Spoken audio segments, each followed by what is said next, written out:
Alors il y a une directive européenne sur la transparence des salaires, dont vous avez sans doute entendu parler pour certains d'entre vous, qui doit être transposée en droit national, donc en droit français, d'ici le mois de juin prochain. Donc nous, on a commencé à travailler dessus pour voir comment ça devait s'appliquer. À l'origine, enfin, cette directive, elle est faite pour lutter contre les inégalités entre femmes et hommes en termes de salaire dans les entreprises européennes.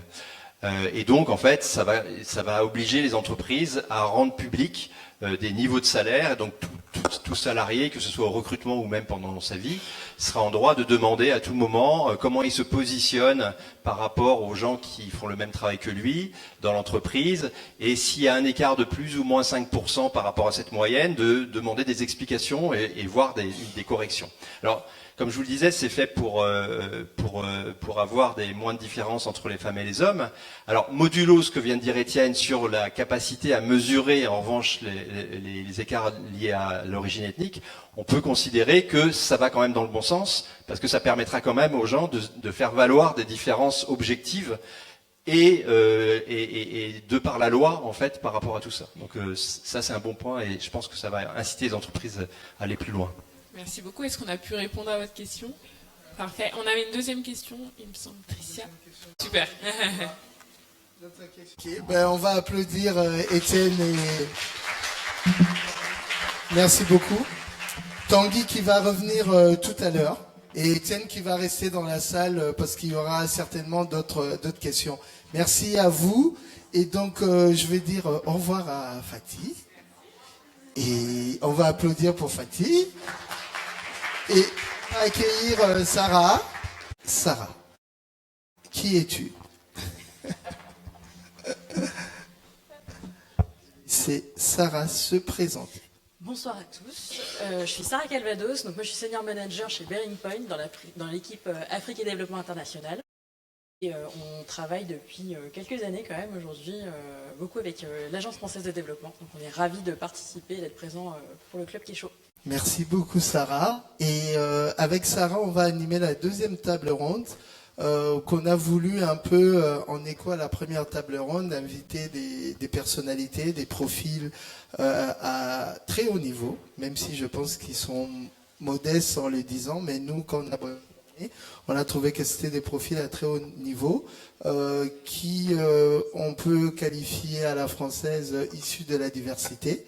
Et donc l'idée, c'était d'avoir un petit échange avec eux en réaction sur cette étude.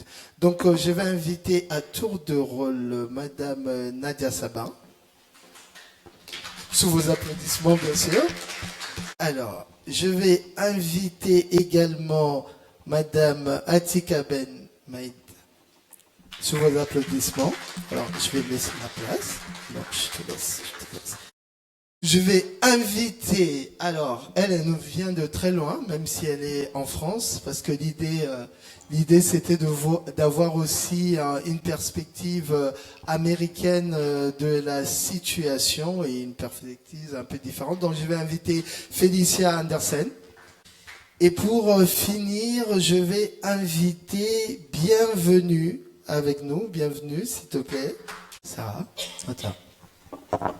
Eh bien, merci à tous pour votre présence. Donc, comme le disait Bénur, l'objectif de cette table ronde, c'est vraiment d'avoir un regard croisé entre des entreprises, le secteur public également avec la présence de l'AFD, une vision académique aussi puisque vous représentez l'INSEAD.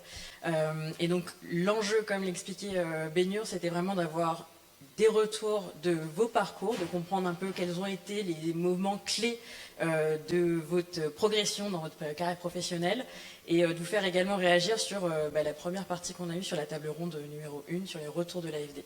Je vais peut-être commencer avec vous, Atika, vous laisser vous présenter et aussi avoir votre sentiment sur cette étude qui a été menée pour le compte de l'AFD, le regard un peu intérieur, est-ce que ça évoque chez vous? Merci de m'inviter au Club Kécho et merci pour organiser la restitution de cette étude ce soir. Je trouve que c'est intéressant et je pourrais en dire quelques mots. Peut-être d'abord me présenter. Alors, Atika Ben Maïd, je suis la responsable adjointe de la division climat et nature de l'AFD depuis 2 ans et demi maintenant. Et auparavant, j'étais en agence, donc j'étais déjà à l'AFD.